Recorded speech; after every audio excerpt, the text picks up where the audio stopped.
All right, I should now be live. Let me just update the banner. I forgot to do that this morning. And I'm back. So as I mentioned this morning, I'm doing a little bit more of an intense schedule today than I was previously in the project. I'm trying to kind of do closer to the MIT challenge schedule. It's a little bit different. It's a little bit different because I'm doing this live on camera, and it's a little bit harder to take breaks.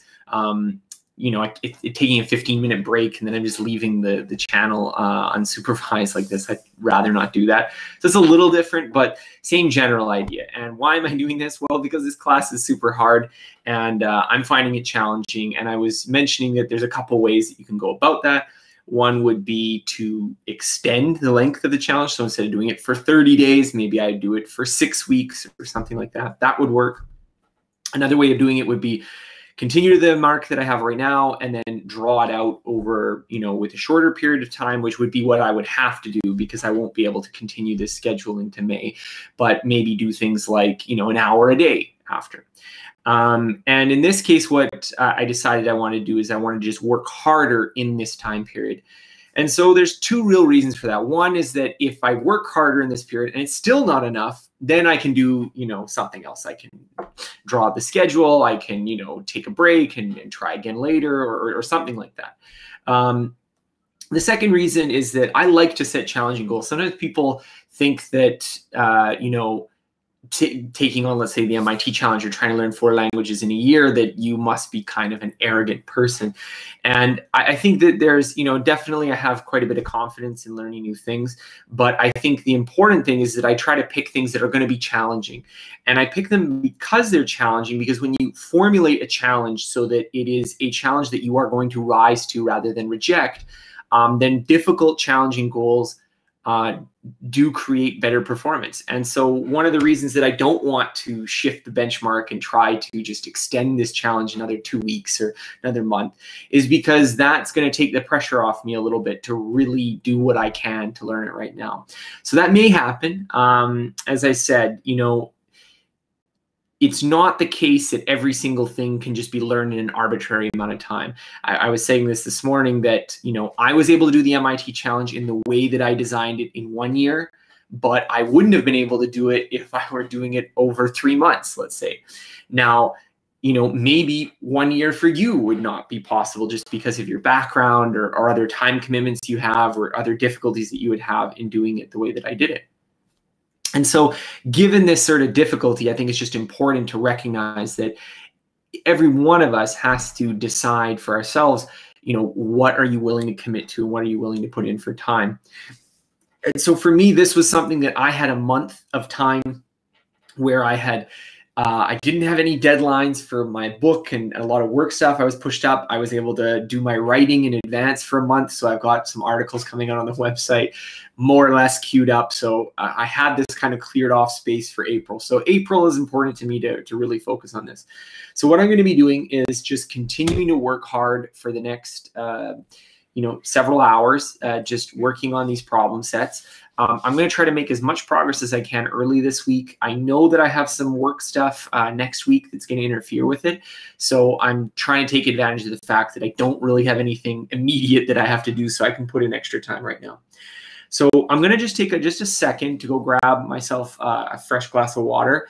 And then we're going to continue working on problem set 6, which we were getting, I don't know what problem set, which question we got to. We got up to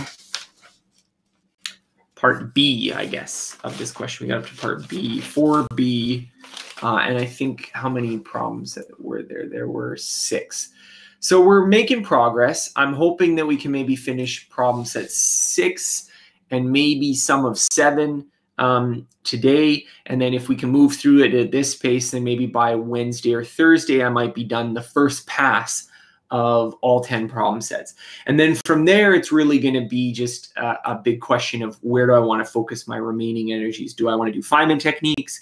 Do I want to do drills? Do I want to go back over the problem sets and kind of drill down them in a second pass with less feedback and hopefully getting the questions right this time? there's going to be different approaches that I'm going to consider trying. And my hope is just to get as much done as I can in the next couple of days so that I'll have that space to, really work on things. Because there's definitely some stuff I'd like to drill, but, drills take, a few hours to do drills on one topic, or it takes a few hours to do a bunch of Feynman techniques. And so I want to cultivate that space so that I can do those and make sure I've given a good first pass of the material. So I'm just going to go grab some water right now, and then I'm going to be back to studying all day.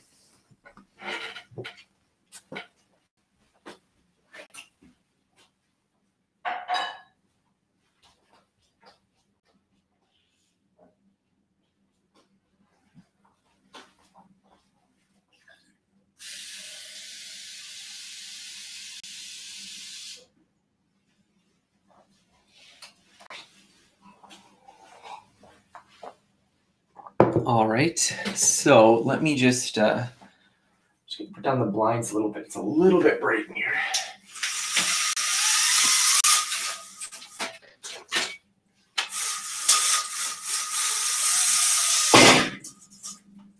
Open them a little bit more, get a little bit more light here.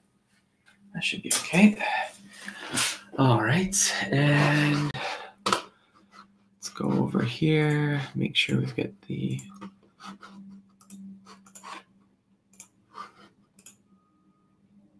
All right, so we were doing we finished 4B, now we were on 4C. Remember, we had just finished that question. So examine the two limiting cases of a wide, deep well, G naught much greater than 1, and a shallow, narrow well, G naught much less than 1, and describe character of the solutions in each limit. Is there always at least one odd bound state? If not, what is the condition on G naught such that an odd bound state exists? What is the corresponding condition on L holding R naught fixed, or on R naught holding L fixed? All right, qualitatively, let's look at this problem. So one of these G naught, a wide, deep well, and a shallow, narrow well.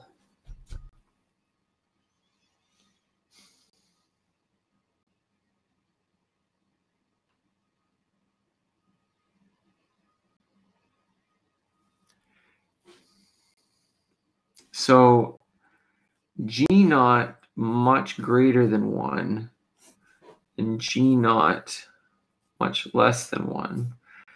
So this is going to be, huge well.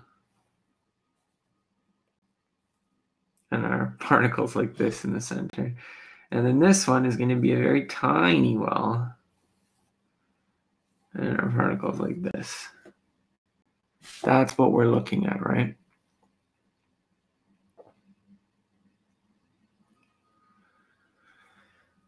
So describe the character of the solutions in each limit. Well, my guess is that this one would be, this would be roughly the free particle case. My guess would be, so I'm just going to put guess, like free particle. And you'd think it would be like a free particle because if the well is really deep and really wide, I mean, the walls aren't going to impact it that much, are they? I mean, there's going to be these walls here, but you're not going to have bound states, or you're going to have so many bound states that, you're going to have so many levels that it's going to be almost continuous. And then this one here, I think we're looking at only a single bound state. So there should be no odd bound state. So this should be just one bound state. So that's my guess right here. I'm just going to put guess here. So what were the solutions and how did they compare to G naught? Well, these things here, this was our, this thing was our R naught was, this was actually not R naught, this was G naught. This was divided by the length.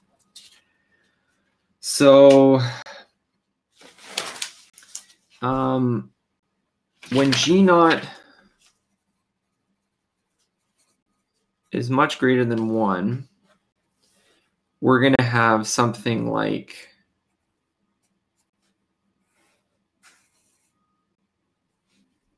where we've got these, and we're going to have our odd and even solutions here.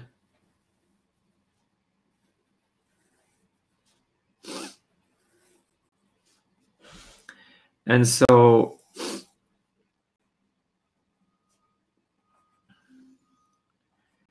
if G naught is, then this is going to kind of not appreciably curve downwards for many of these states, especially near the bottom of the well. And so this is going to be what, pi by 2, 3 pi by 2, 5 pi by 2, like that, right? So I'm going to say we're going to have even, let's say approximately evenly spaced solutions.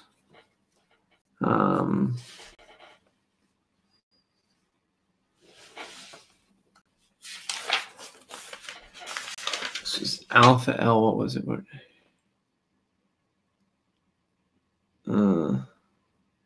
Where was our G naught? I think our G naught was this characteristic length divided by L. So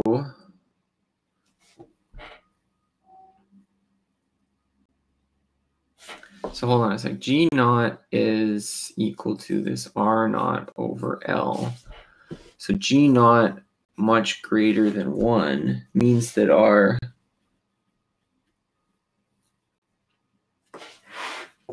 characteristic length is much larger than our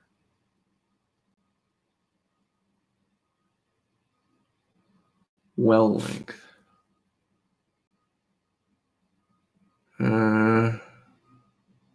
Is there always at least one odd bound state? Well, let's focus on that C. So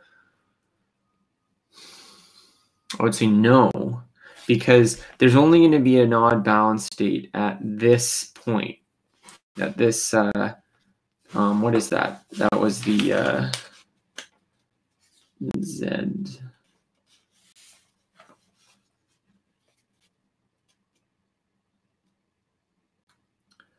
What did we set? Z equals Z was equal to KL. So only an odd bound state at KL is equal to greater than or equal to pi by 2. And our K was, what was our K?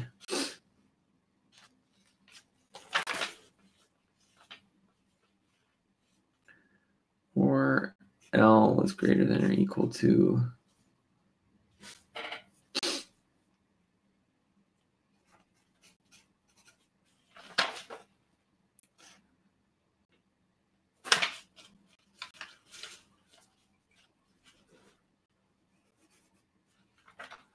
I'm not going to calculate that, but KL greater than P, which is only going to be the only an odd bound state. So for KL less than that, it's not going to have an odd bound state.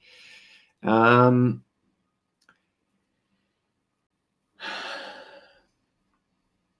they're going to be approximately evenly spaced.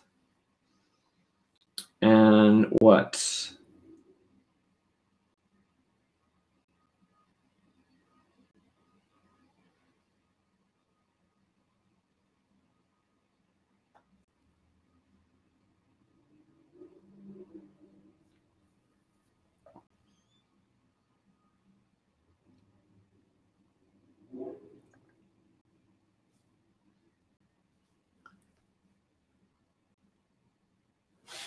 Is the condition on G naught. So I need to be clear what these terms are. So G naught is equal to R naught divided by L.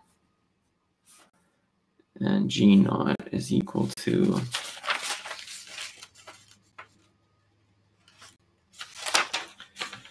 square root of KL squared plus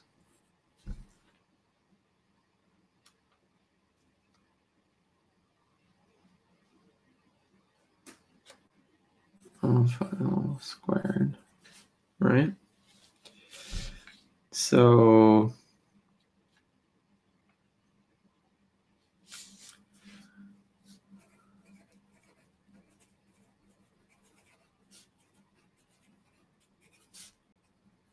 if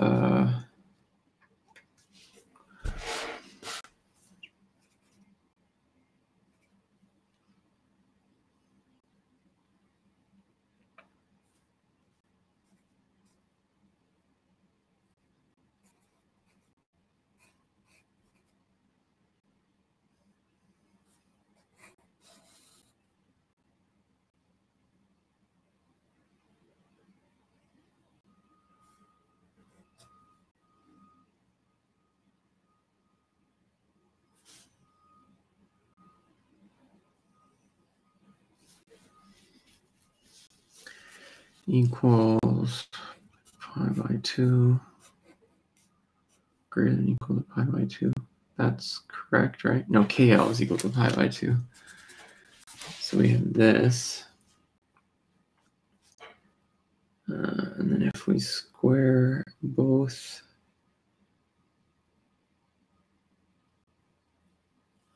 we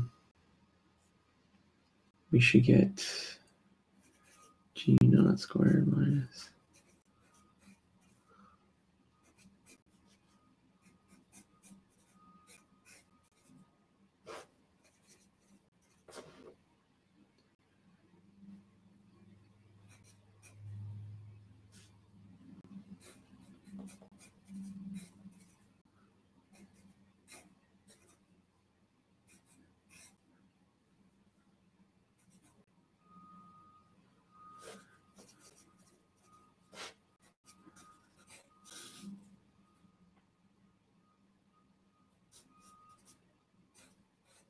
so you just as a square root, you just put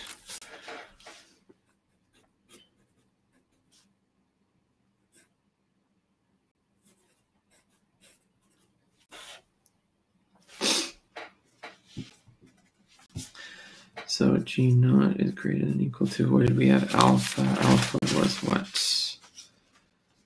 Alpha was pi by 2 plus root 2m over h bar squared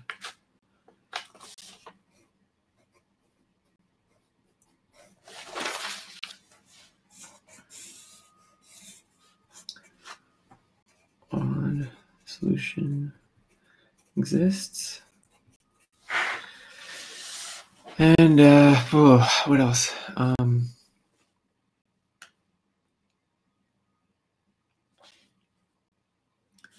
And if G is much less than 1, then we're going to have solutions like this. We're just going to have one solution.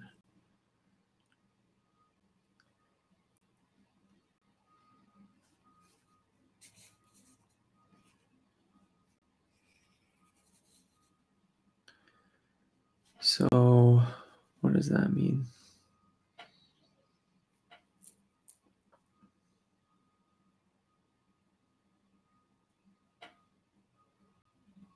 And KL is going to be very low. All right, and then what is it holding R naught fixed or holding or an R naught holding L fixed?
When I flip these all around, it has to be what?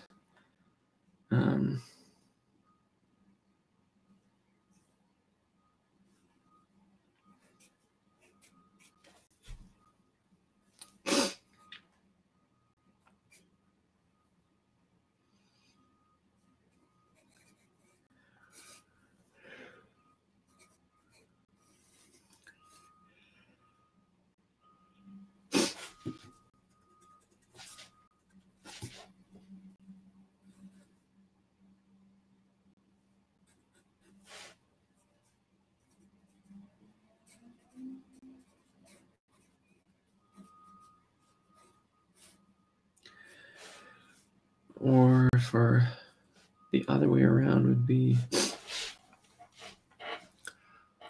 holding R not fixed. So this is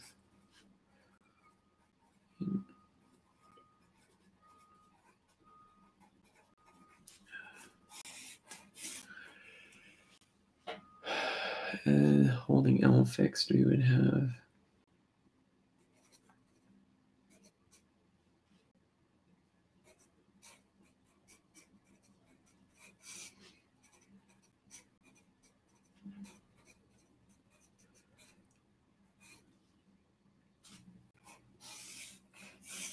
I think that's right.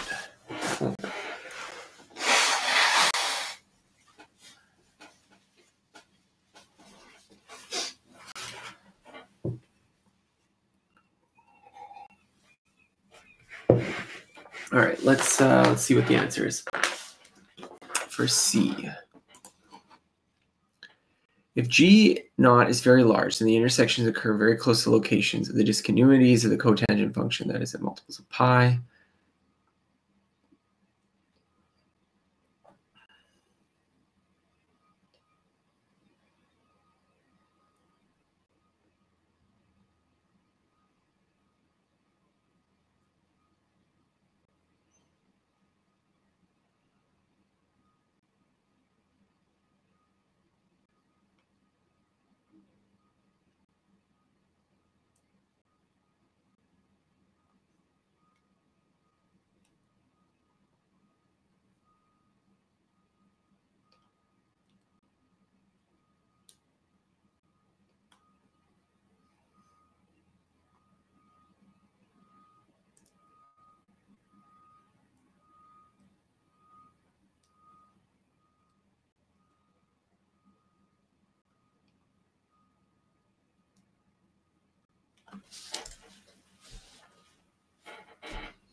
So this is has alpha L is approximately 0. It is equal to 0. Is equal to 0. So it says G naught is greater than pi by 2.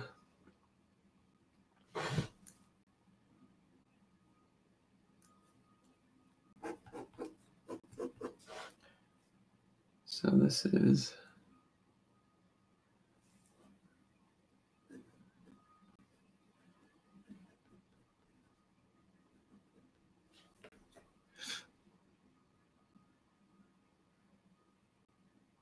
did I have L? What did they do for the L over R naught? So I had this is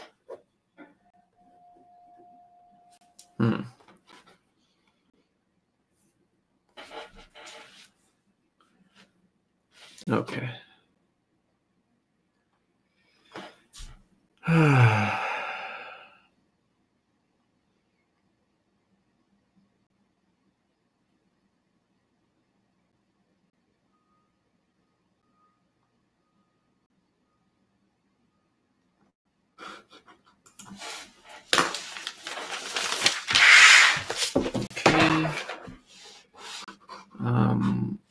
D. Oh, explore this.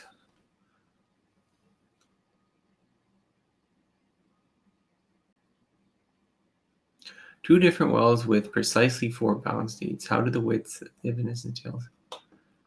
All right, let's try it out.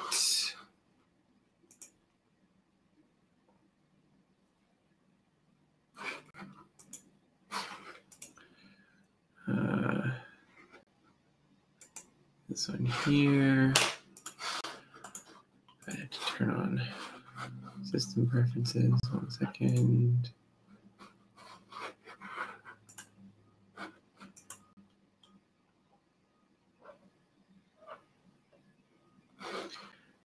Okay, then I am going to just put this thing in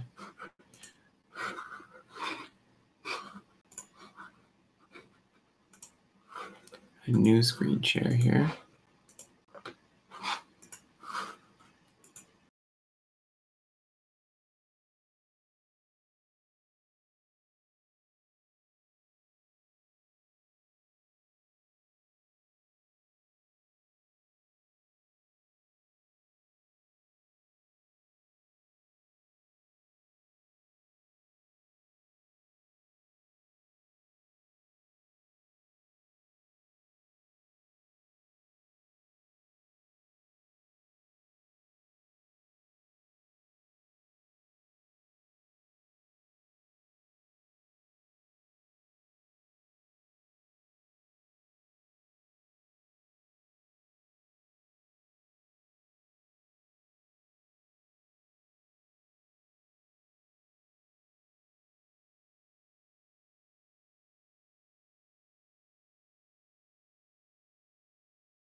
So shows 2 different wells, both with precisely 4 balance states. 2 different wells. All right, let's go back.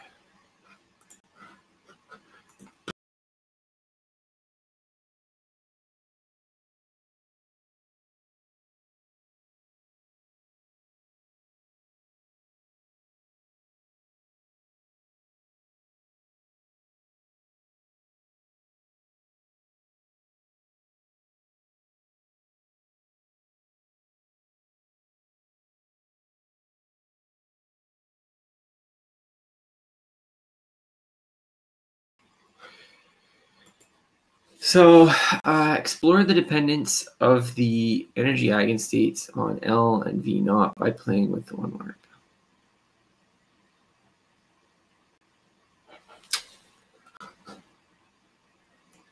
So this is more qualitative. So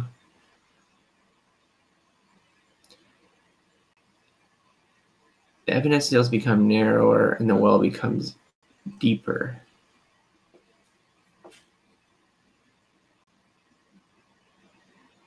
Yeah. Oh, that's it? All right. Well, that wasn't too much. Let's go over to the next question. Question 5. Quantum glue. Consider a one-dimensional system described by a particle of mass m in the presence of a pair of delta function wells of strength capital W naught greater than 0 located x equals plus or minus L. So we're looking at this system roughly. Is this coming through? I don't know why this is so blue. Oh, that's so blue. I think maybe my camera has some color problems. I'm a little worried that if I try to open it, though, it'll shut down the stream. So you guys will just have to deal with my blue notepad. So we've got, this is at the 0, And we got like this, you know.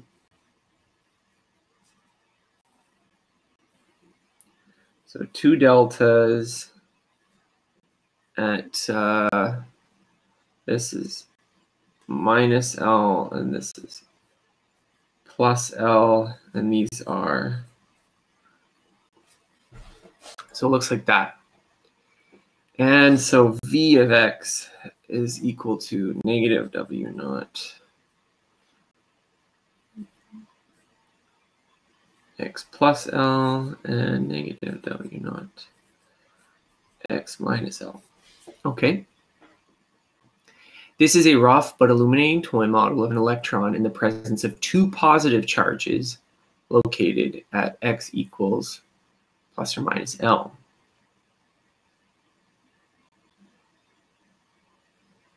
Why wouldn't it be like this, you know? I guess this is,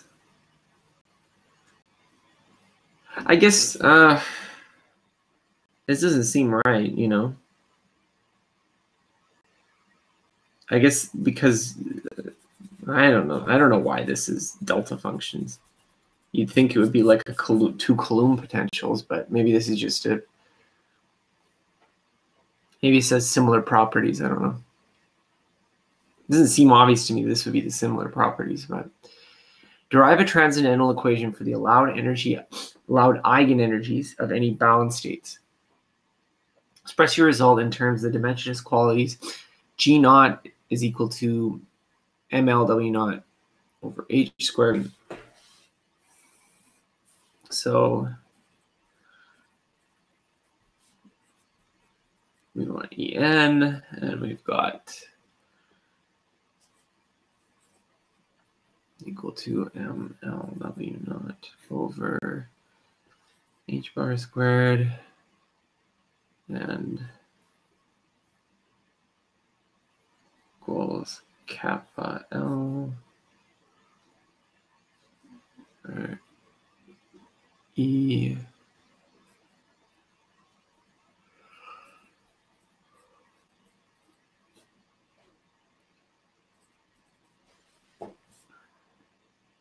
negative energy at the bound state. Okay. Well, we're going to have the same kind of thing we had before. Except this, we don't have any inside, so let's just do it. We're going to have left-hand side, inside, right-hand side. And then what is our system? So I'm just going to draw it again here.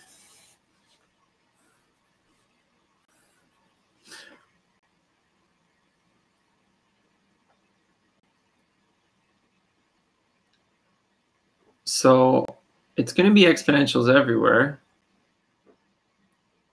It's going to be, this is going to be, well, let's just consider it like this.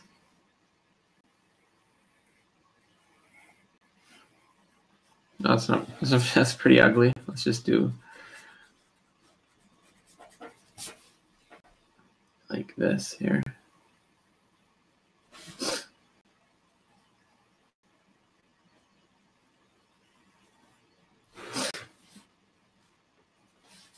These are our bound states. And so this is going to be, let's keep in mind, this is X is 0.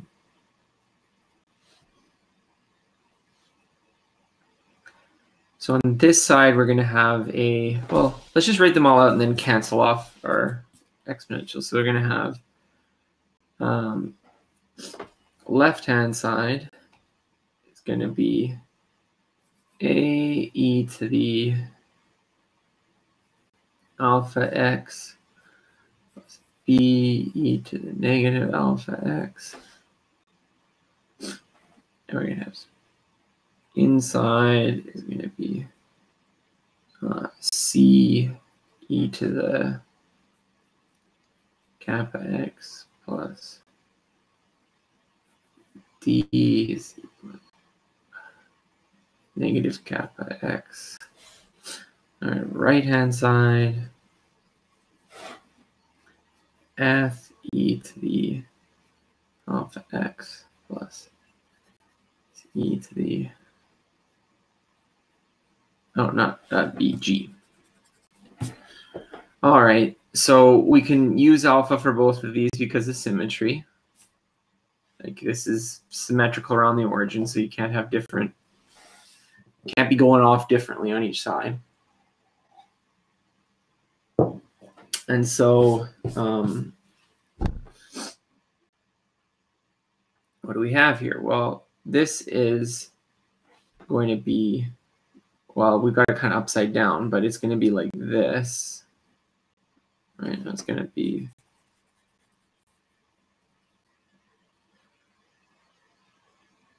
it has to be, no, it has to be this kind of exponential.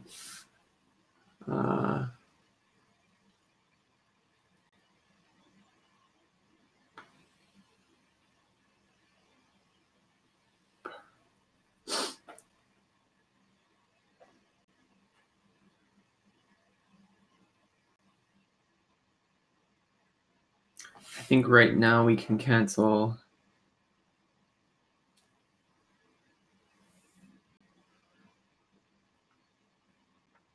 this, can't be 1 because we're going to be growing on this side otherwise, right? Negative, negative, positive is going to grow off to infinity.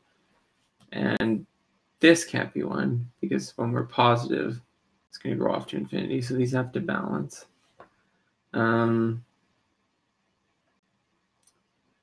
And we have some matching conditions. So they have to be the same on both sides. So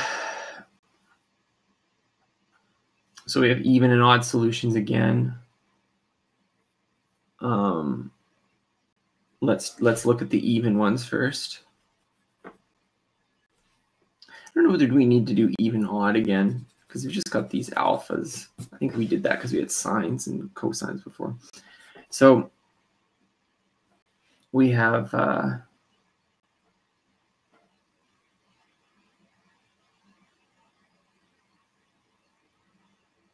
we're going to have a equal to, yeah, we're going to need to have even and odd solutions. Do those separately. Okay, so we'll do even first. Even solutions. So a is equal to g.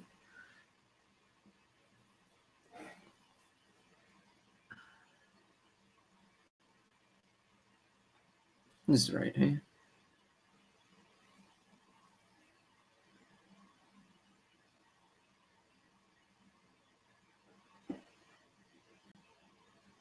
Yeah, we need it to look like this on this side and like this on this side. So because it looks like this and this on this side, this one is our, oh, I should put it over here. This is our, this is our growing exponential, and this is our, okay. So yes, all right. So even a is equal to g, and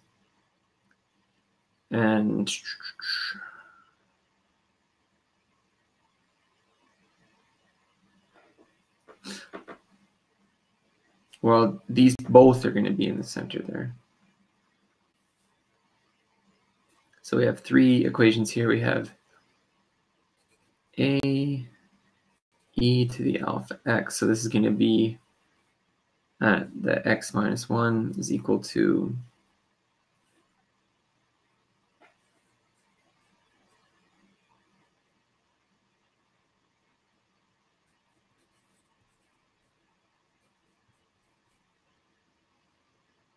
all right, and we have minus alpha x. This can also be a.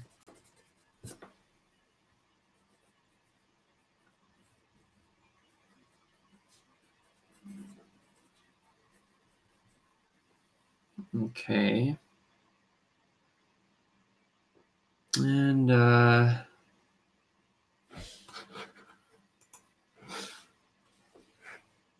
going to close this. This is running a lot of energy here.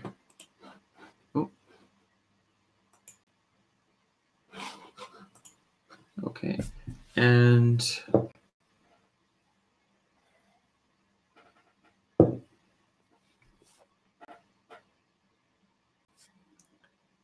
what else do we have? This is going to be at minus L, and this is at plus L, and then we're going to have, well, the derivatives aren't going to match. We know that, but we know that what the derivatives are going to differ by is W naught, right?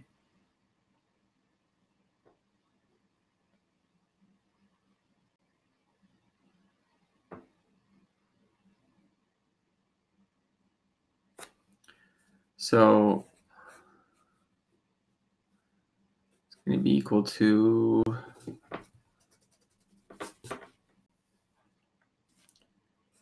A, so this could be alpha e to the alpha x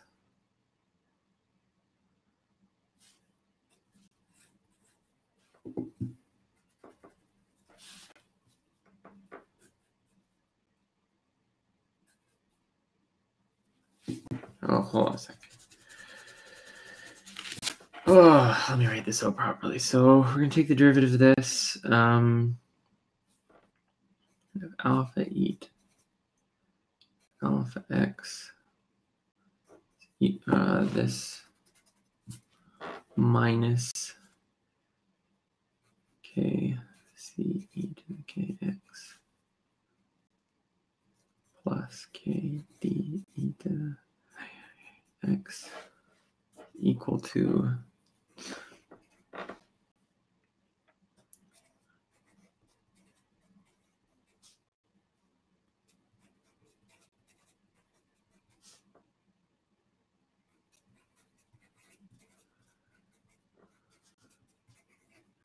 I think that's right. So the delta function, if the delta function is the change in the potential, I should adjust these waveforms by that much, right? I think.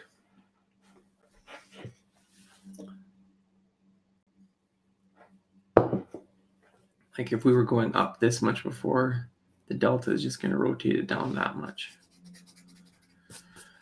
Oof, okay. How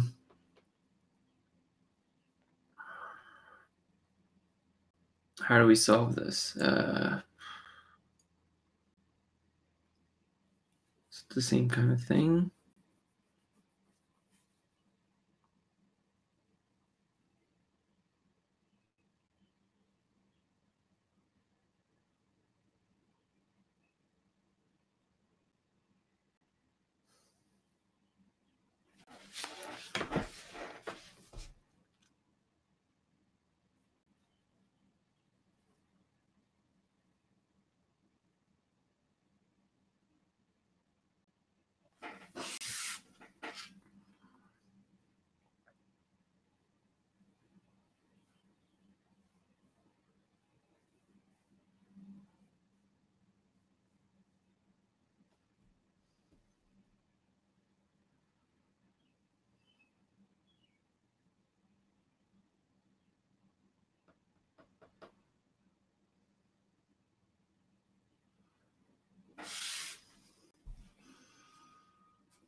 What do we have here? This one is the minus L condition.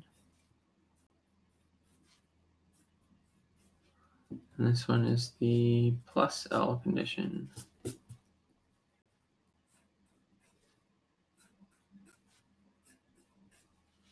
Right?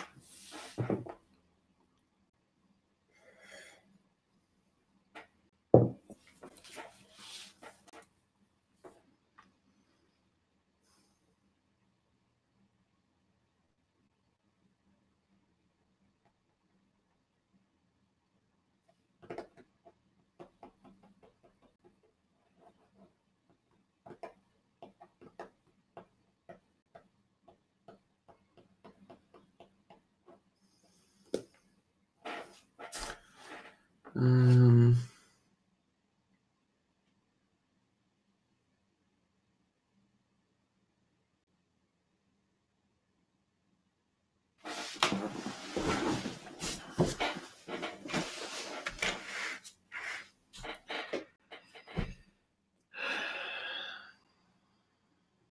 these are the same.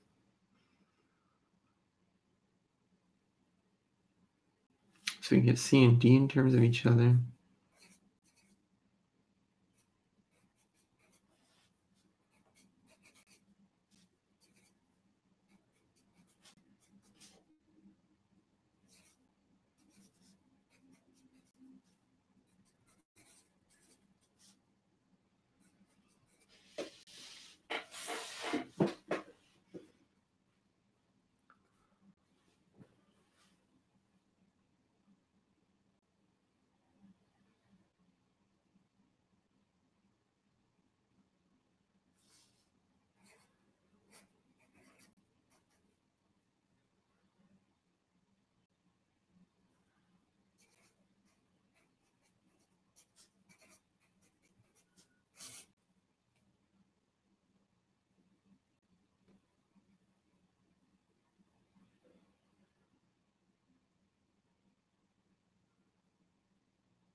I think C and D have to be the same, right?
Hmm.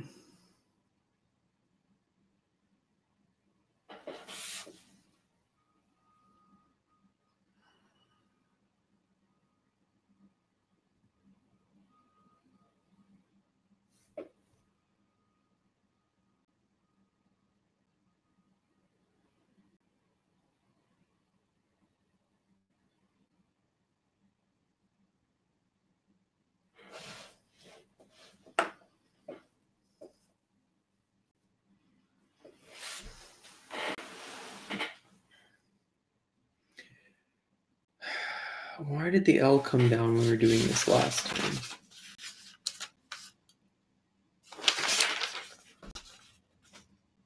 Oh no, they just added it, right? Okay.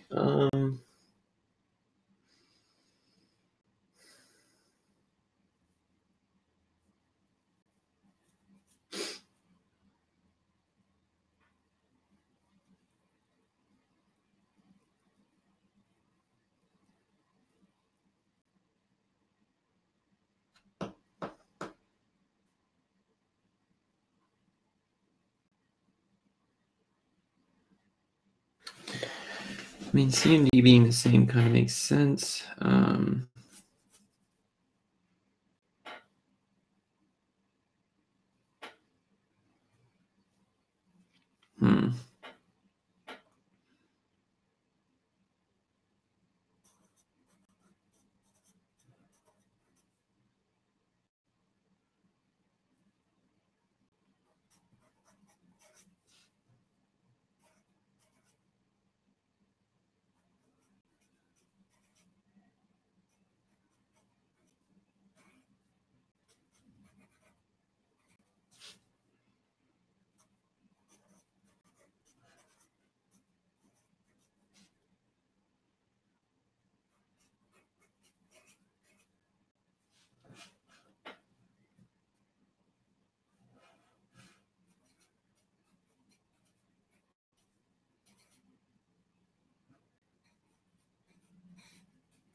Well, that doesn't work like it did last time because now we have this.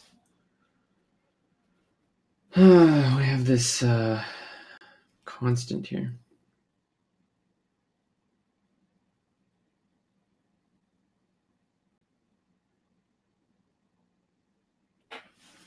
I guess we just have to equate them here. We have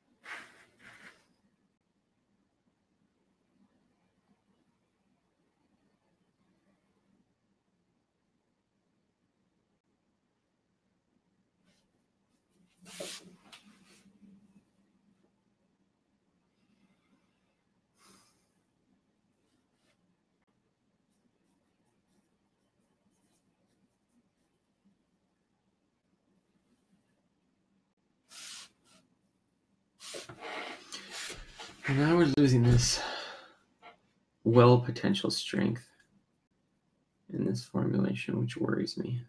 We're going to get it back somewhere.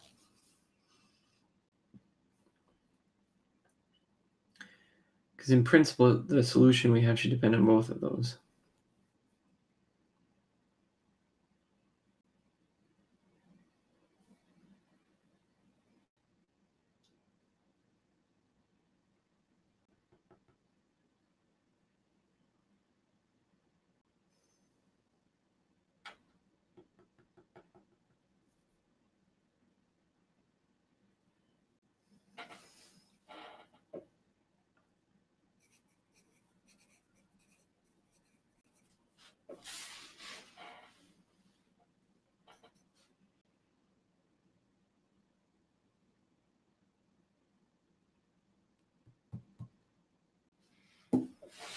Okay.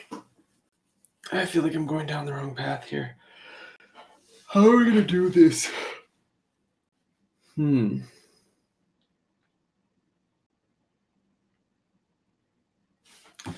Let's go back to looking at this before we start doing all this algebra here.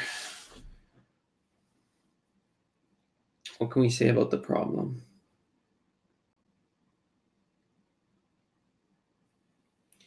Here we're going to have this. Here we're going to have this and this. Here we're going to have this. Got rid of those two. We've got these four. Which are our boundary conditions. From symmetry, we can say A is going to be equal to G.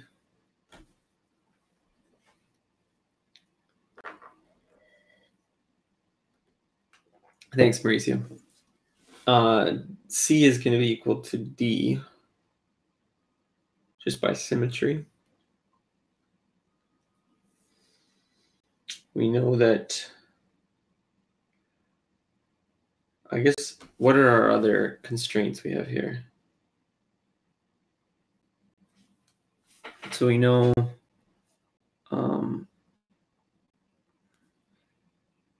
at X equals L inside equals inside as in minus all X equals L. Right hand side is equal to inside. We also know that this whole thing has to normalize to 1. I mean, that's also a constraint.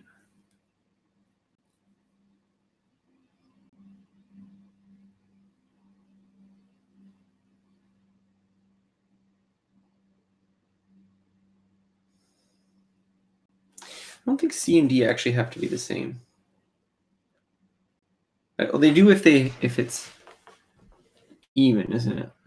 Like, let's just sort of imagine what they would look like. If we're just looking at the well like this, and we have them here. Well, you're going to have your first one is going to be like this. And then you're going to have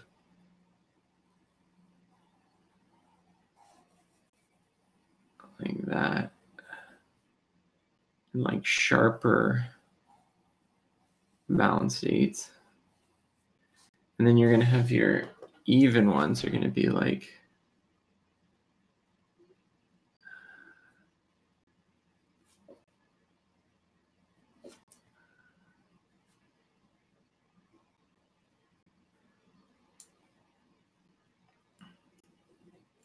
those are going to be your odd ones. I'm going to put it closer.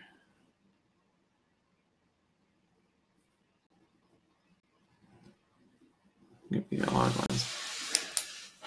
So I'm wondering whether normalization is going to be an important factor here. For even solutions, let me just write down again. For even, we have A equals G, C equals D. I mean, those kind of have to be true.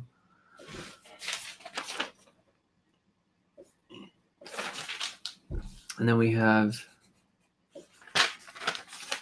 A e to the alpha x is equal to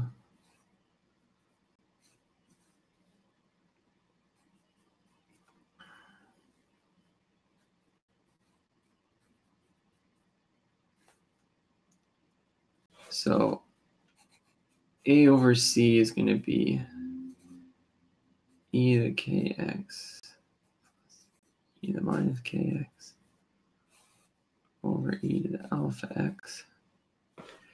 We also know that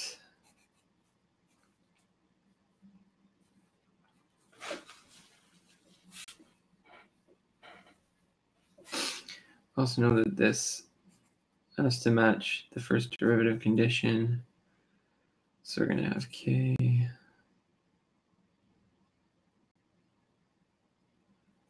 e to the kx. Oops.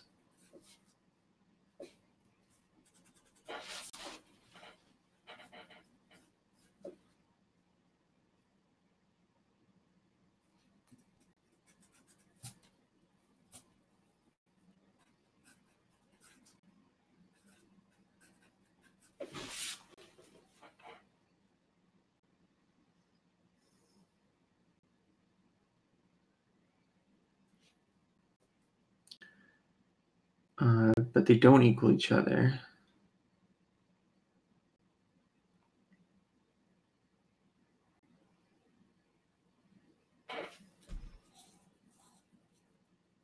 Across this gap, this direction, we have W naught.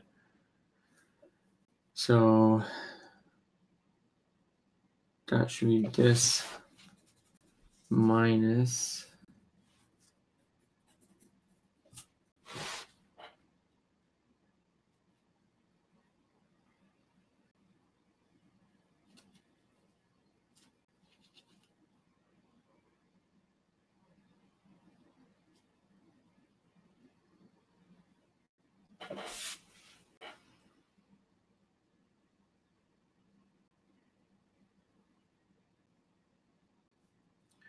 what do we have for that? We have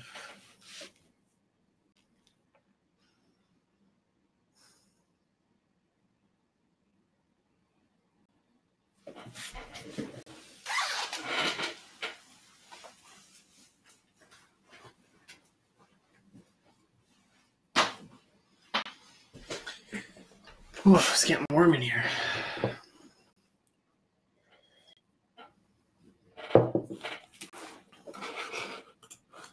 I have no idea why this is so blue right now.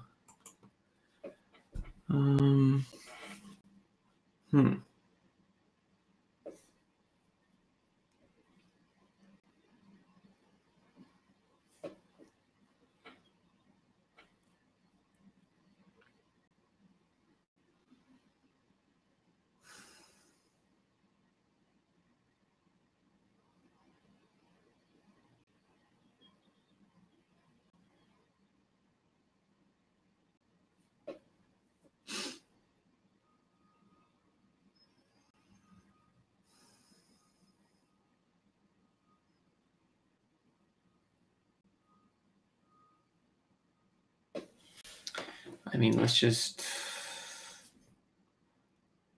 I guess we should just put it in like this. So we have alpha.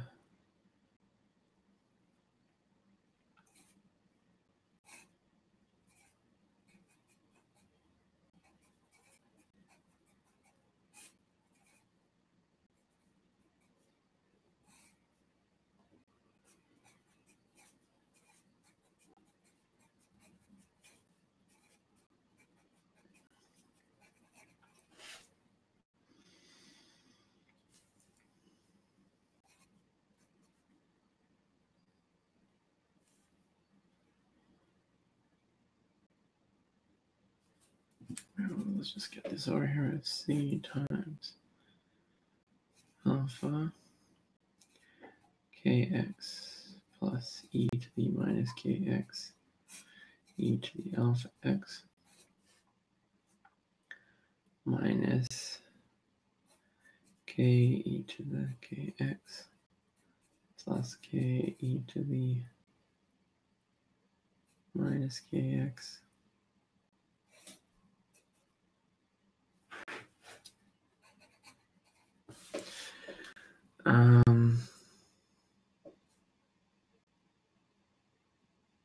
Okay.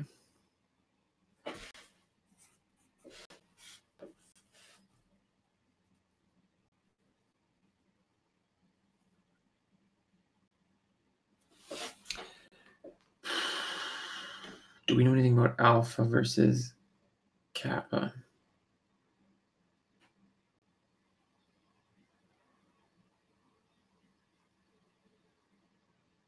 I mean, I don't think generically they're going to be symmetrical across there because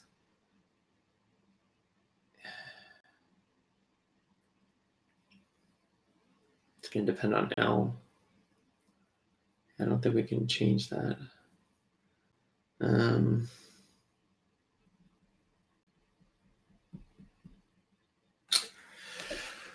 Well,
how are we going to find these eigenenergies? Let's look through what we did for the last one. Eigenenergies.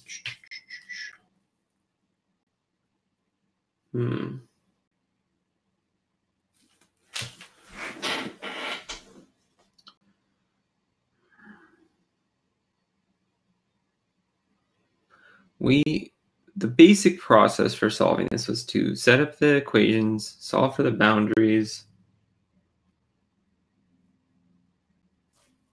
come up with this relationship, and solve it graphically. It says K is the energies here. This just looks like a mess, though. I don't really know how to simplify this. Is there any trick we're missing for simplifying it? For even ones, we can assume that. So we only have to look at the solution off one of these because it has to match the other, right?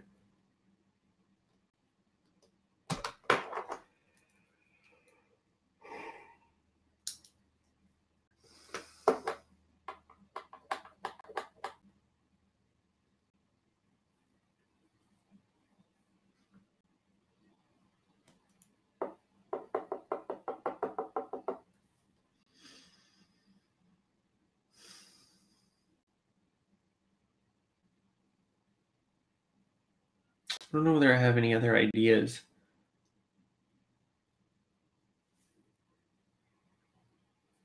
I don't know how we're going to get to G naught from this.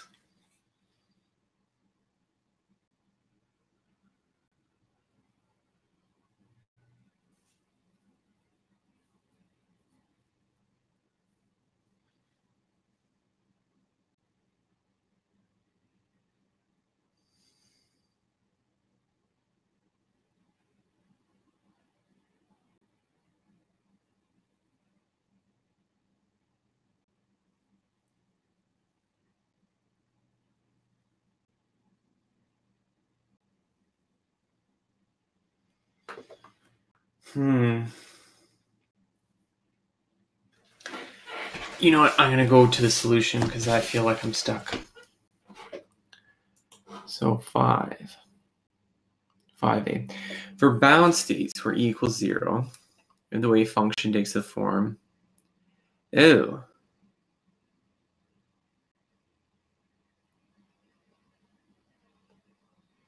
So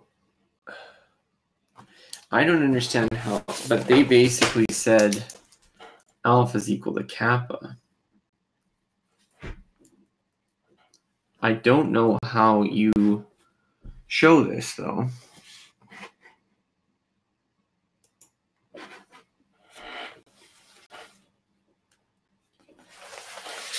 So, I mean, if we have that, that's going to change our answer considerably. So,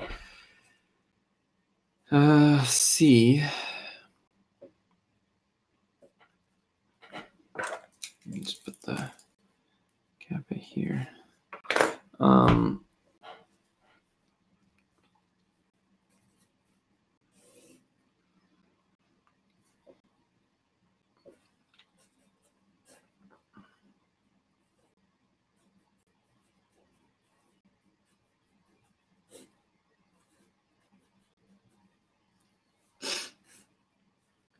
This is an identity for something. I don't remember what, though. Which one is this? It's one of the hyperbolic ones. Let me just look and see what the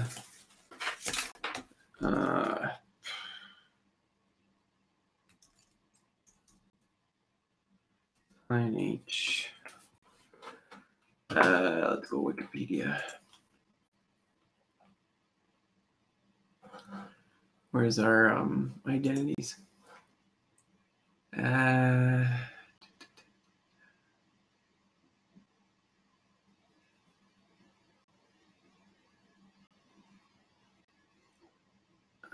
Do we have anything here?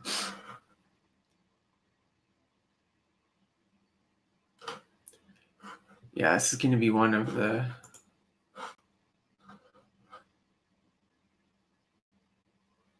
Do we have any for?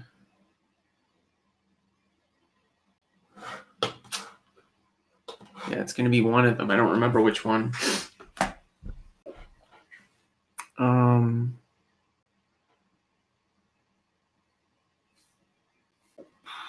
And then what was our other part? Minus.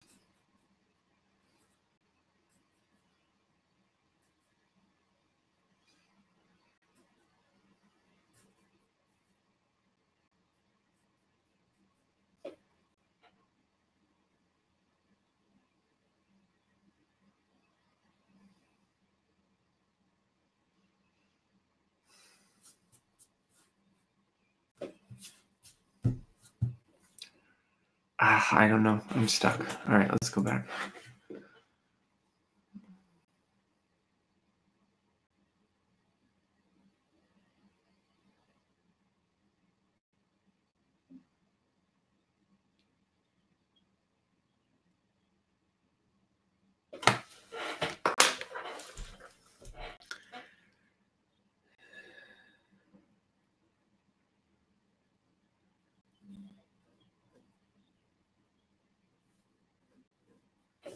We have A e to the kappa x, B hyperbolic cosine kx, A e to the minus kx.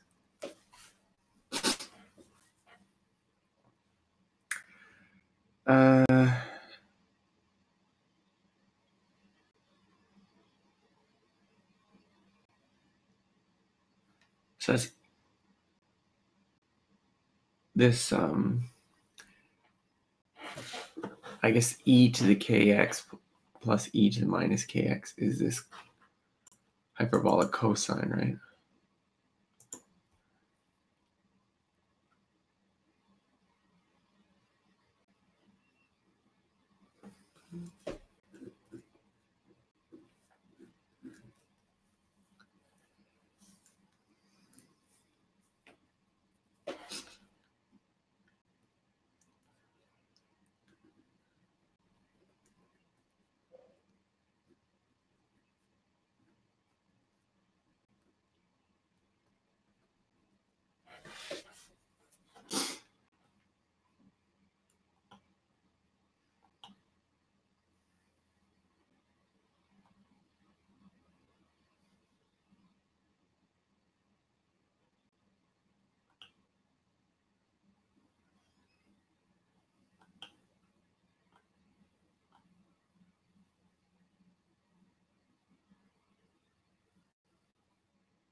Okay, that is not what I was expecting it to be.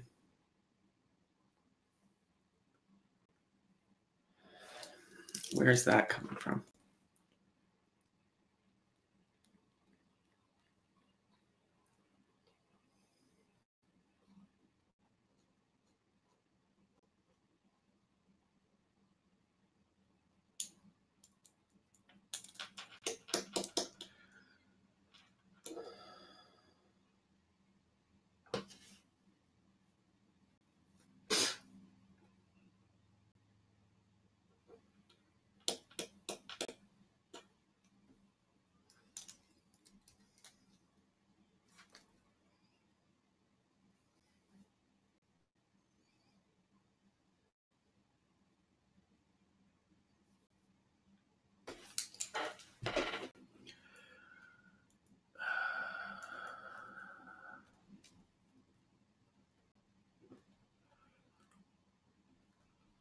Okay, I'm not clear at all on where that came from.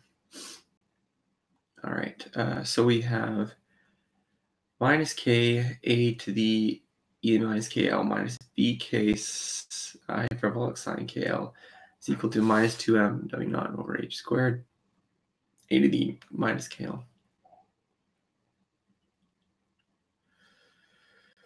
Okay.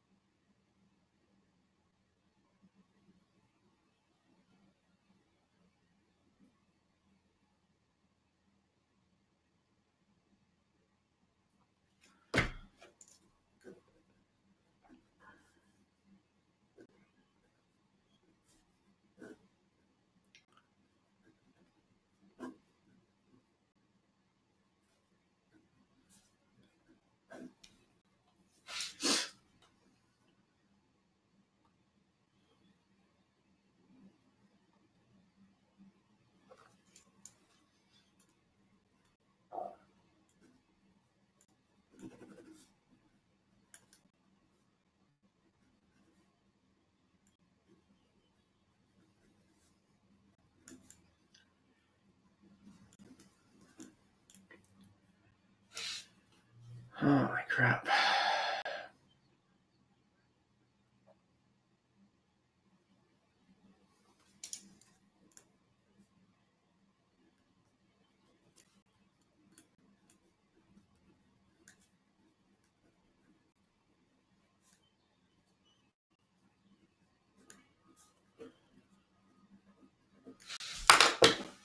Wow, okay.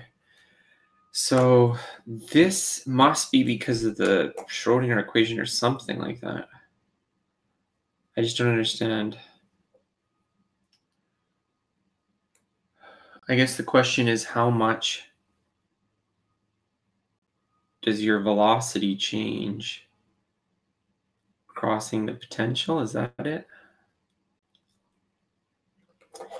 This was discussed. I think this was discussed somewhere. Do we have anything about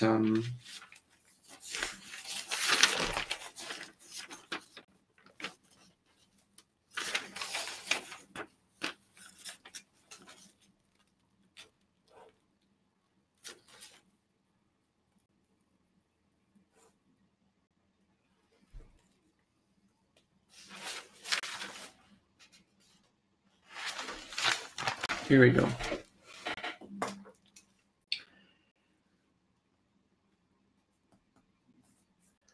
So I need to review this part of the lecture. I'm going to just do that right now because I don't want to let this slip by as an opportunity to learn this. So which lecture is this? This is lecture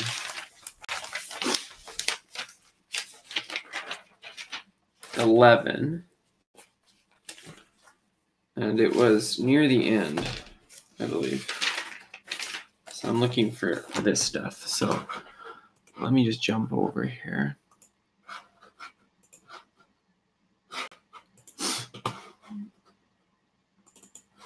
The following content is provided under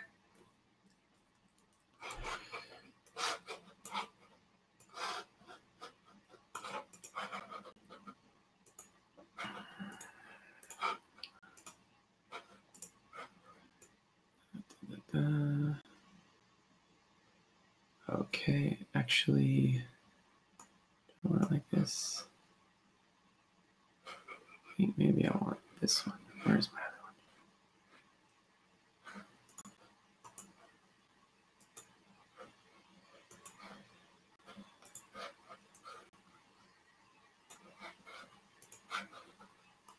All right, let's get up to it. Where is he doing that? Okay, here I think it is. Phi double prime is equal to v minus e phi. It oscillates more rapidly. So to make it deeper, the system tends to oscillate more rapidly. What happened to the ground state wave function?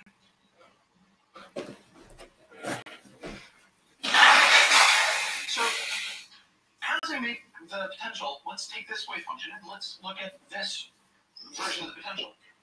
So as I make the potential deeper, what happens to the rate of the oscillation inside, or to the curvature inside?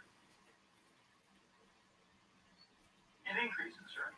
So the system is oscillating more, it changes more rapidly because phi double dot, or phi double prime, is equal to v minus e phi. It oscillates more rapidly. So to make it deeper, the system tends to oscillate more rapidly. However, as we make it more narrow, the system doesn't have as far to oscillate. Right? So it oscillates more rapidly, but it doesn't oscillate as far.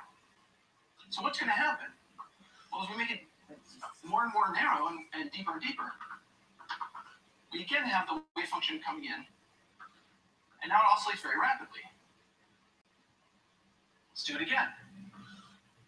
Wave function comes in, and it oscillates very rapidly, and then it evanescent tail out.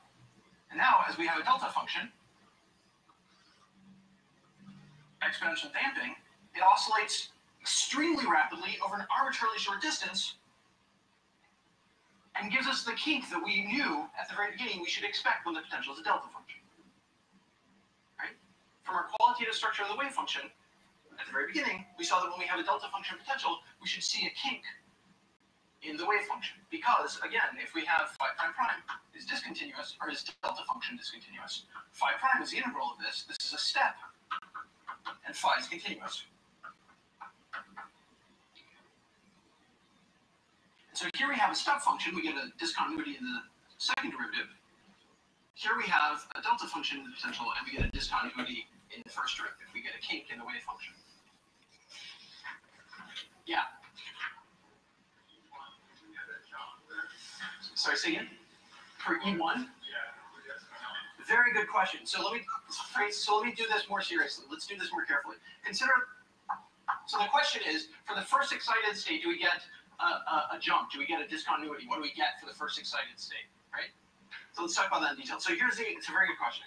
Example, V is equal to minus V naught delta of x. Now here I want to just warn you of something. This is totally standard notation for these problems, but you should be careful about dimensions. What are the dimensions of V naught, the parameter V naught? It's tempting to say energy. That's an energy. That's an energy. But wait, what are the dimensions of the delta function?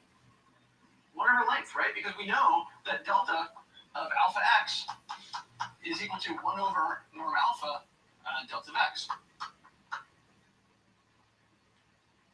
So if I write delta of x, which is always a slightly ballsy thing to do because this should really be dimensionless, but if I write delta of x, then this has units of 1 over length, which means this must have units of length times energy. Okay, just a little warning. When you check your answers on a problem, you always want to make sure that they're dimensionally consistent, and so it will be important to make sure that you use the energy times the length for the dimensions of that piece. Okay, so my question here is there a bound state? So for this example, for this potential, the delta function potential bound state, which again is this guy.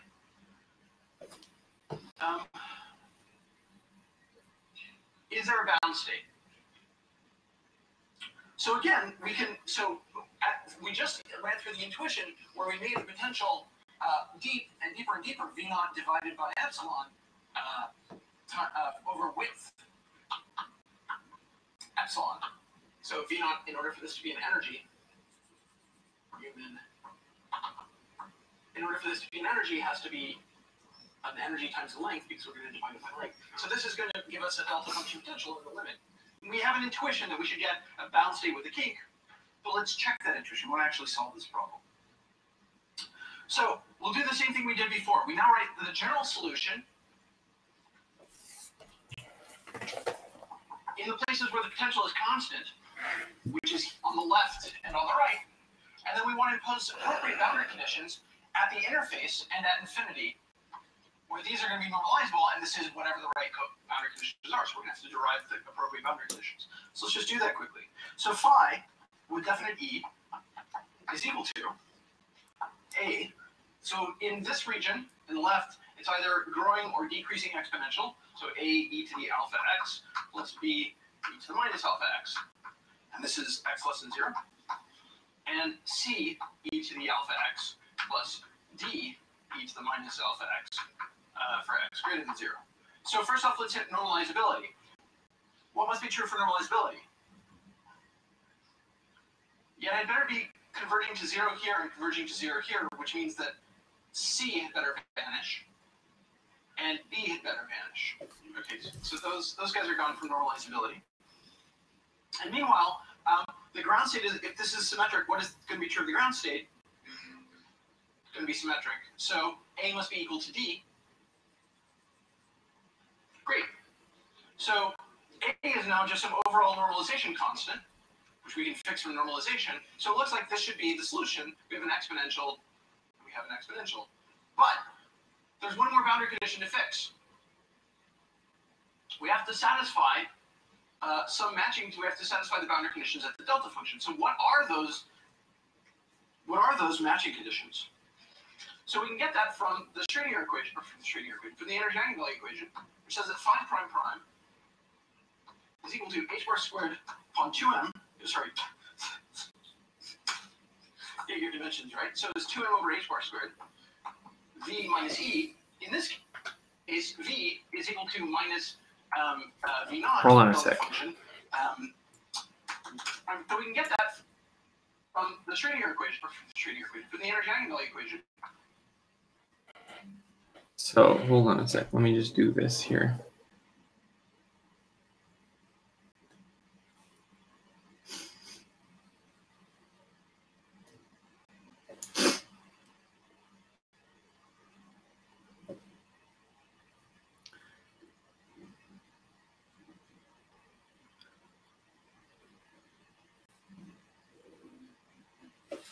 So we have energy value,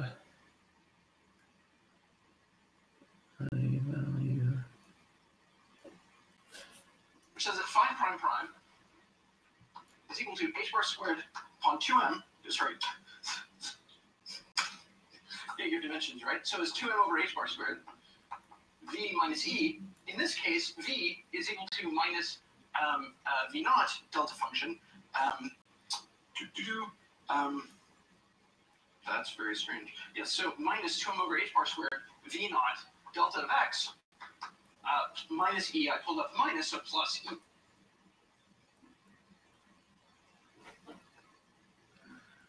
v naught delta of x.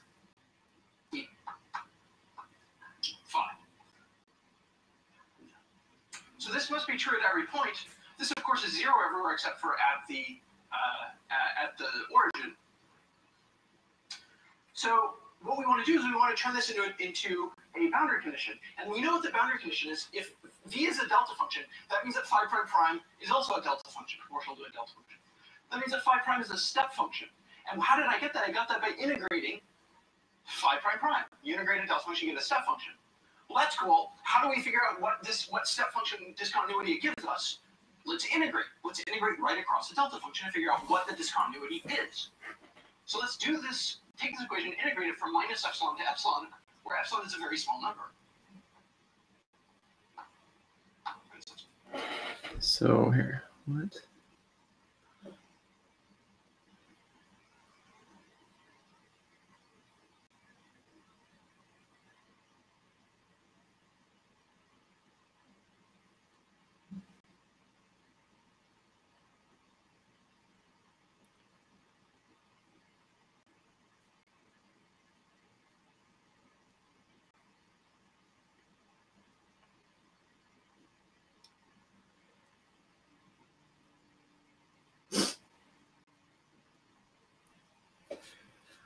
epsilon to epsilon.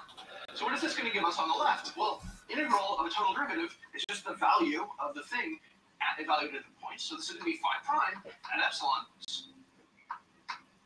minus phi prime at minus epsilon. What does that mean? The difference between the derivative just after the origin and just before the origin. This is the discontinuity for very small epsilon. This is the discontinuity of the derivative at the origin, at the delta function. And we already expected it to have this step discontinuity, and there it is. And how big is it? Well, on the right-hand side, we have 2m minus 2.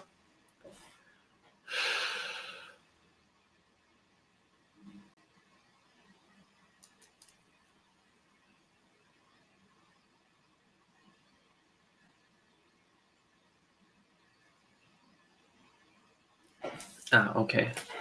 So let me just explain this.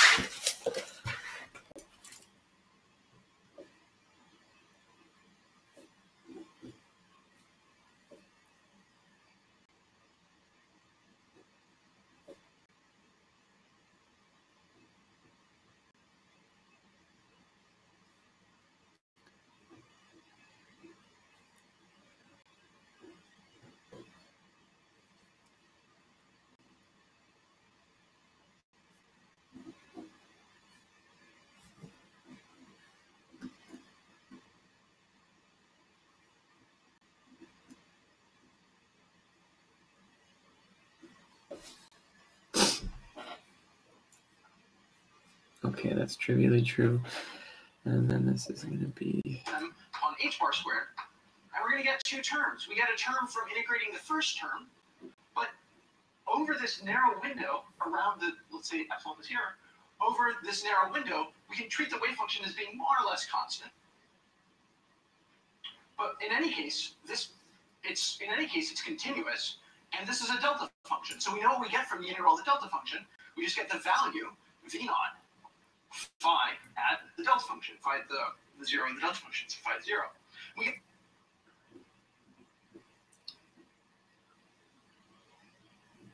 get a second term, which is plus the energy integrated against phi. The energy is a constant, and phi is continuous. for a small this change and this disappear. Okay. So this, whatever else you can say about it, is roughly the constant value of phi at the origin times the energy times the width, which is epsilon. So plus order epsilon terms. Recall that? So now what I'm going to do is I'm going to take the limit as epsilon goes to 0. So I'm just going to take that, just want the discontinuity just across 0. So this is going to give me, gives me the change in the slope at the origin. Okay. The derivative just after the origin minus the derivative just before the origin is equal to, these order epsilon terms go away, minus 2m upon h bar squared v naught phi squared. So that's my continuity. That's the condition for continuity of the derivative and appropriate discontinuity of the first derivative at the origin. And so this, when we plug in these values of this form for the wave function, when we take a derivative, all we're going to do is we're going to pick up an out. Okay, so let's jump back to the problem sets here. And what did we see? Well, it said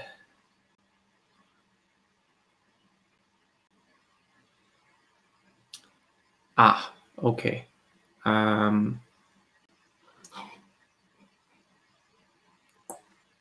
All right. So I'm just going to write some notes here. Key getting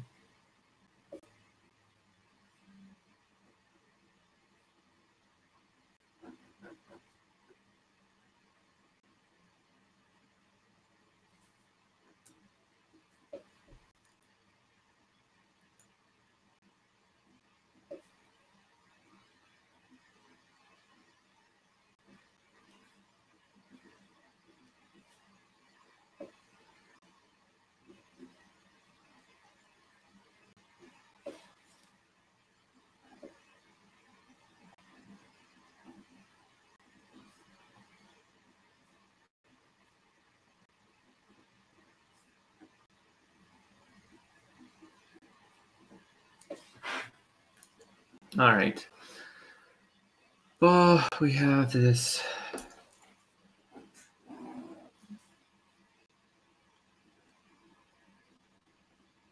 So the answer to this one is hyperbolic 10 KL is equal to 2m W naught over h bar squared k minus 1.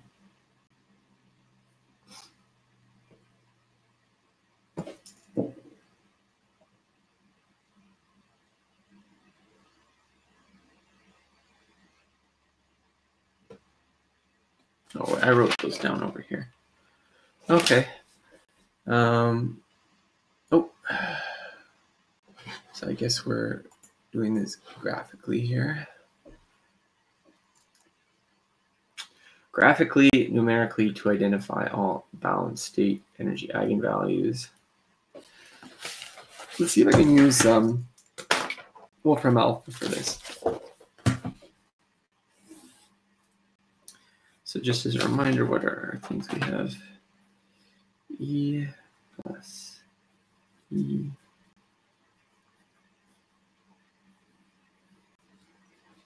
is equal to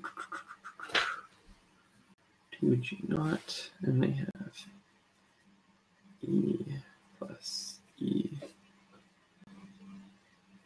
Oh, this is really going here. Jeez. E plus E.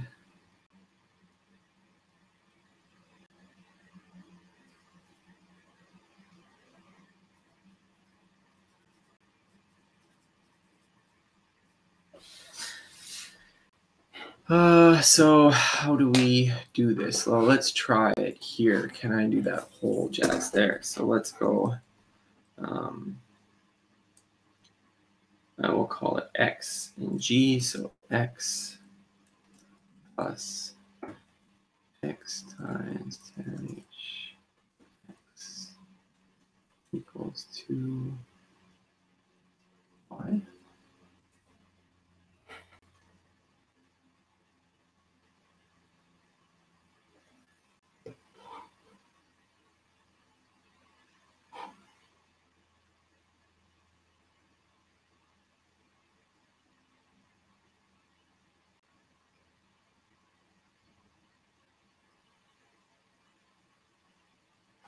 I don't think I can do it that way. Let's go over to just doing it graphically. What is it going to look like?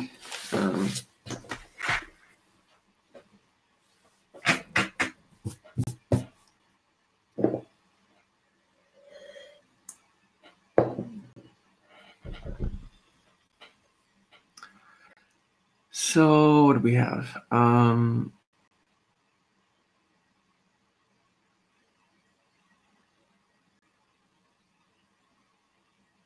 We want to do the same thing where we had the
How does tan H change with?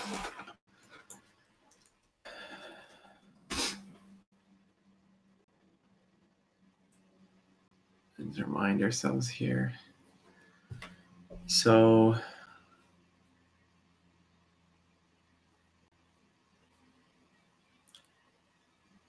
E10E is just going to be a somewhat smoother one. So let's just put our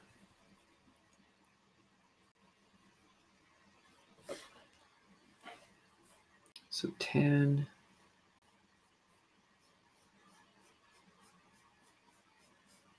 Let's say this is our E and this is our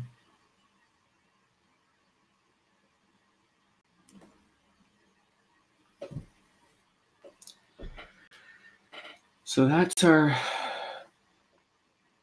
NH, and then to be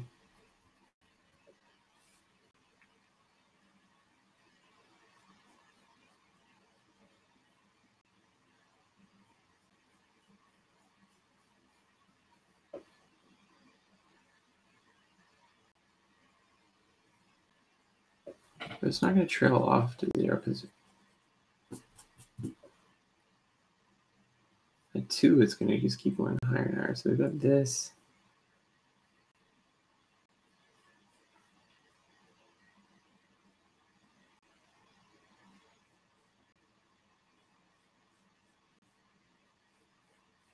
How does that look?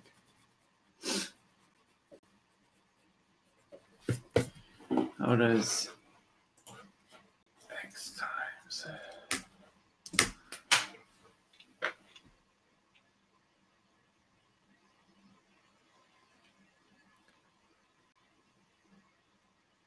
oh,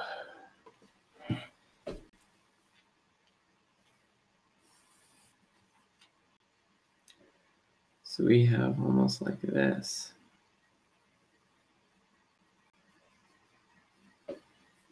Where this is our thing. Plus we have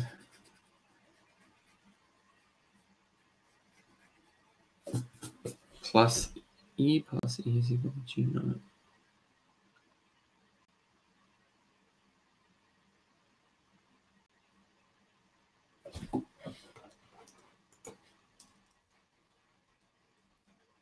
It'll look about the same, I think. No?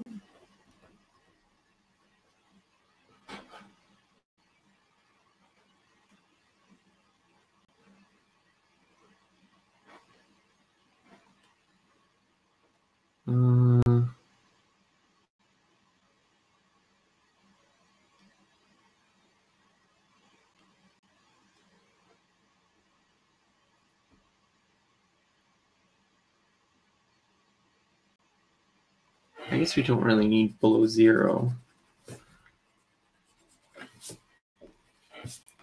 So it's just going to be this kind of. Right? And then what's G naught in terms of energy?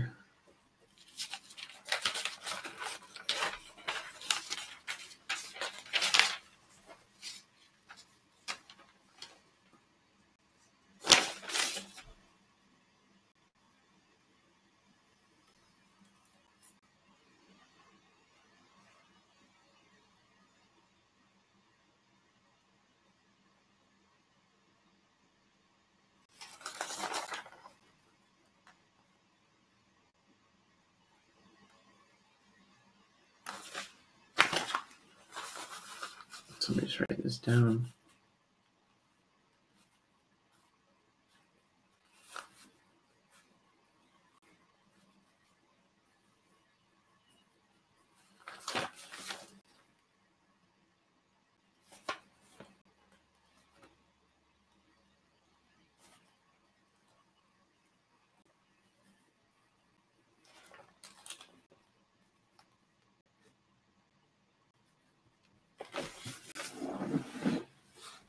What is it going to look like here?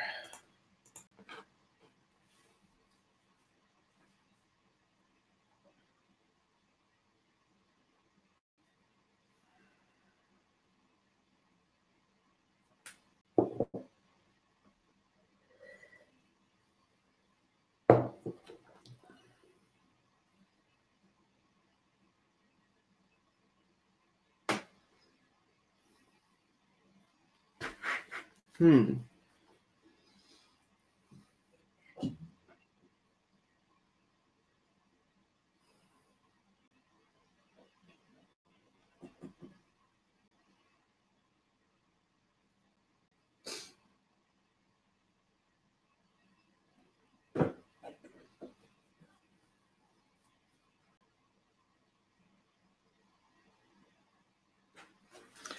What if we did the same thing we did last time, where we have KL? And what's going to be this?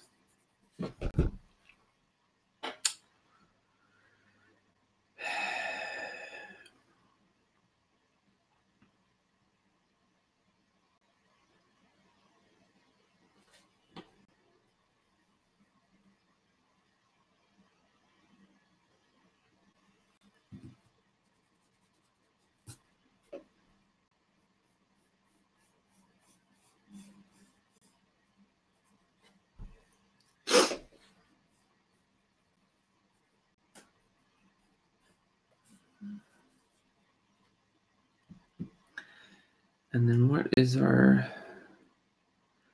that is equal to 2m w naught.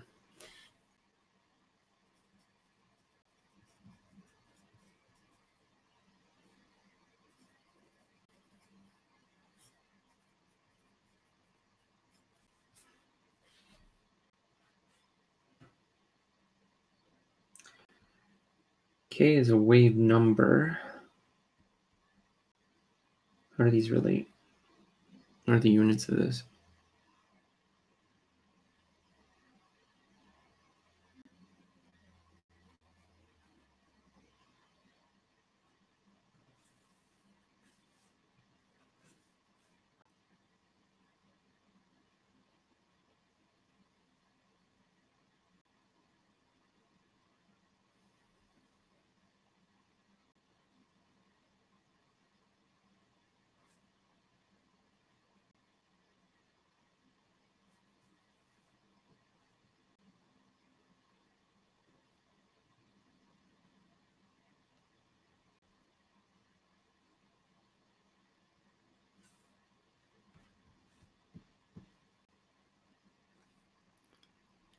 Dimensionless quantity, this.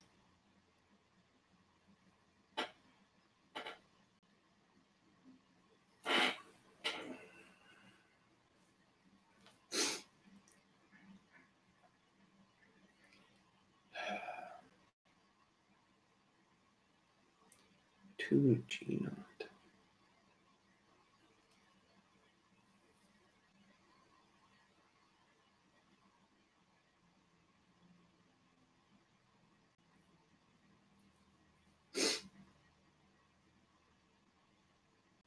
I'm not sure how we get the discrete bound states out of this.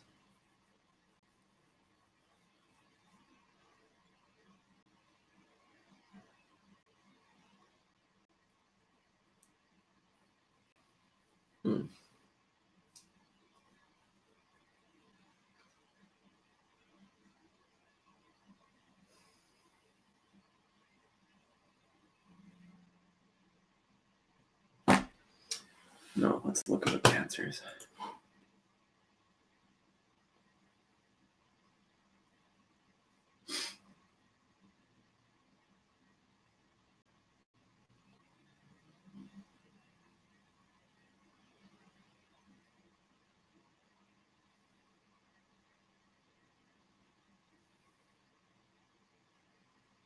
So it is like this.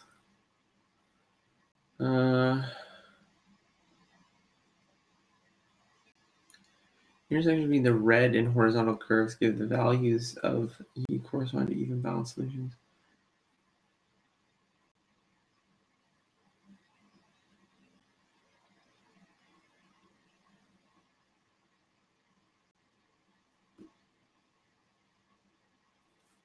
Let me write this down.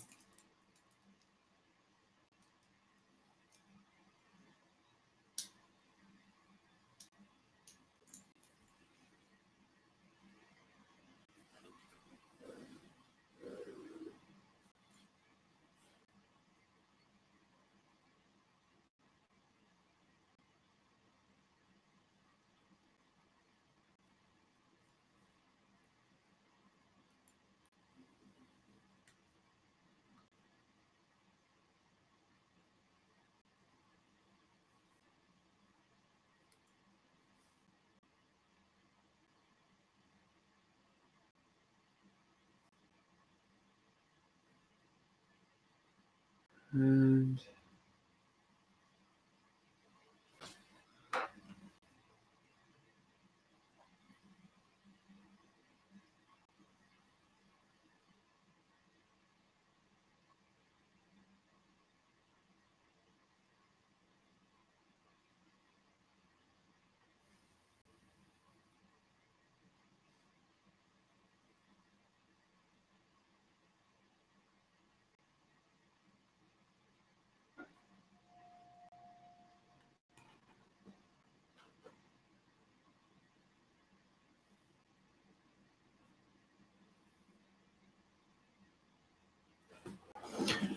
black, where is it? Black, gray, light gray.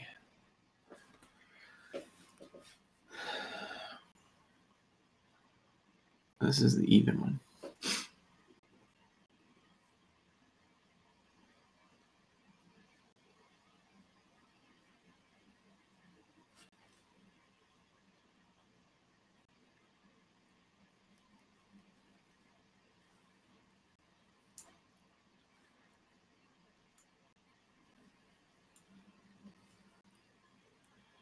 What do we have here?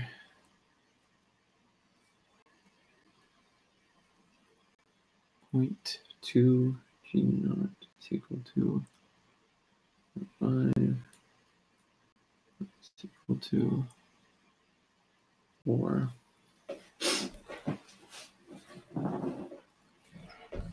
There's only one bound state the even one exists.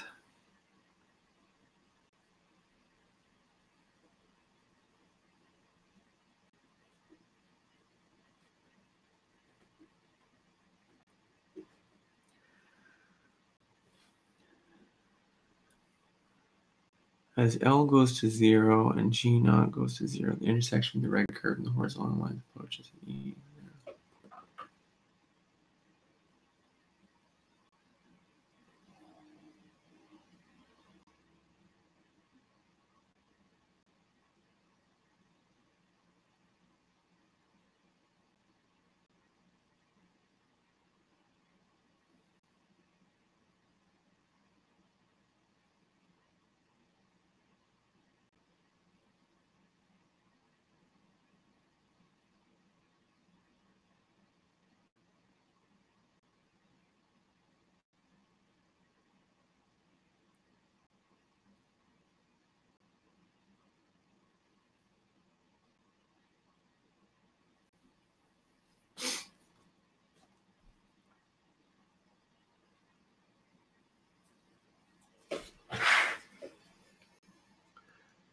Okay.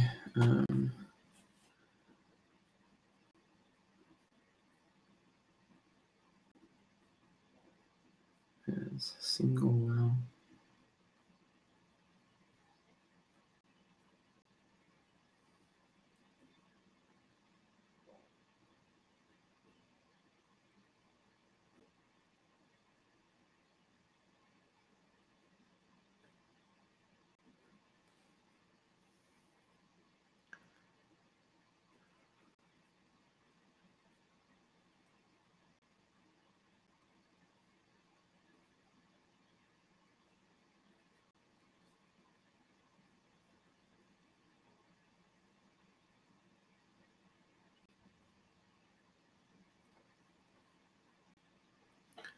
Two bound states.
Wow. Okay. No crit.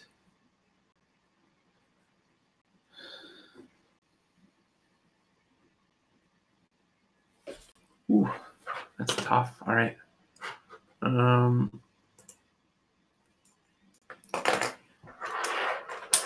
I think that this would be a good opportunity for me to just take a little break, clear my head. I could keep going, but I think that I'm feeling a little bit fuzzy right now. So I think what I'm going to do is just go for a little walk, come back, work on it. I think I'm going to try to go till 6. So I think if I just take maybe about a 20-minute walk or so, it shouldn't be too long. Give me a little bit of a breather. I'm going to end the live stream though, just because I don't want to just leave it running for 20 minutes while I'm outside of the house. It'll be also give my computer a chance to cool off. It's been running hot for some reason. But I'm going to just leave you now. I will be back in about half an hour or so, and then I will keep working on it. We're still on problem set 6. This question 5 has just been doozy, so we're going to work through 5 and 6. Hopefully finish. If we could finish problem set 6, I would be happy. I was hoping we could get through part of 7, but the latter part of problem 6 has just been really hard. So I'm just going to take a quick 20-minute break right now. I'll be back in about 20 minutes to continue the stream. All right, great.